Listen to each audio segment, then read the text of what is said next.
നിലമ്പൂരിൽ അതീവ നാടകീയത. വലിയ കോളിളക്കം സൃഷ്ടിക്കാൻ ബി.ജെ.പി.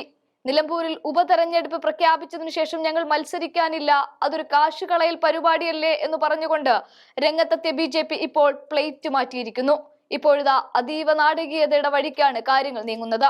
കോൺഗ്രസിന്റെ വനിതാ നേതാവും മലയോര മേഖലയിലെ കരുത്തുറ്റ സാരഥിയുമായ അഡ്വക്കേറ്റ് ബീനയെ പോയി കണ്ട് ചർച്ചകൾ നടത്തിയിരിക്കുകയാണ് ബി.ജെ.പി. നേതാവ് എം.ടി. രമേശ്.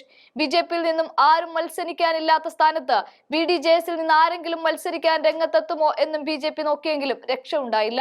മലപ്പുറത്ത് കുറെ കുറ്റം പറഞ്ഞുകൊണ്ട് വർഗീയതയിലൂന്നിയ പരാമർശം വെള്ളാപ്പള്ളി നടത്തിപ്പോയിട്ട് ദിവസങ്ങൾ ഇത്രയ്ക്ക് ആയിട്ടുള്ളൂ. എന്നിട്ടും പക്ഷേ അവർ നിലമ്പൂരിൽ തങ്ങളുടെ വരവറിയിക്കാൻ ഒരു സ്ഥാനാർത്ഥിയെ നിർത്തിയില്ല. ഈ അവസരത്തിലാണ് ബി.ജെ.പി. സ്വതന്ത്രരെ തേടുന്നത്. അതൊടുക്കം കോൺഗ്രസിന്റെ വാതിൽക്കൽ മുട്ടി അവിടെ നിന്ന് ആരെങ്കിലും കിട്ടുമോ എന്ന് നോക്കിക്കൊണ്ടാണ്. അതിനിടയിലേക്കാണ് ഇപ്പോൾ DCC general secretary advocate Beena ജോസഫുമായി ചർച്ച നടത്തിയത്.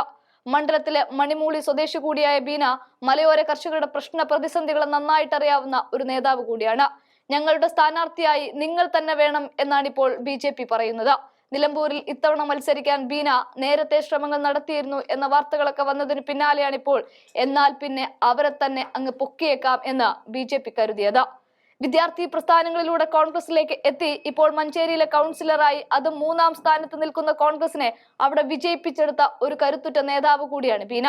വളരെ കുറച്ചുകാലം മഞ്ചേരിയുടെ ചെയർമാനുമായ ബീന എന്തുകൊണ്ടും ആര്യാടൻ ഷൗക്കത്തിന് ഒരു എതിരാളി എന്നതിനപ്പുറത്ത് നിലമ്പൂരിൽ ബി.ജെ.പി. ഞങ്ങൾ മത്സരിക്കാനില്ല എന്ന് പറഞ്ഞുകൊണ്ട് മാറി നിന്ന സാഹചര്യത്തിൽ ഒരു കോളിളക്കം സൃഷ്ടിക്കാൻ പറ്റുന്ന തരത്തിലാണ് ബീനയിലേക്ക് നോട്ടമിട്ടത്.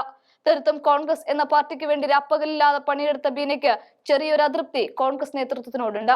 അതവർ പല രൂപത്തിൽ പറയാതെ പറയുന്നുമുണ്ട്. അതായത് ഏറെ ബുദ്ധിമുട്ടുന്ന മലയോര മേഖലയുമായി ബന്ധപ്പെട്ട കാര്യങ്ങളിൽ ഒരു സ്ഥാനാർത്ഥിയെ നിർത്തുമ്പോൾ ഒരു കൂടിയാലോചന വേണം എന്നാണ് ബീന പറഞ്ഞത്. ഇത്തരം ഒരു സാഹചര്യം കൂടി മനസ്സിലാക്കിക്കൊണ്ടാണ് എം.ടി. രമേശ് ഒരു കേസിന്റെ കാര്യം ചർച്ച ചെയ്യാൻ എന്ന രൂപത്തിൽ ബീനയുടെ അടുത്തേക്കെത്തിയത്.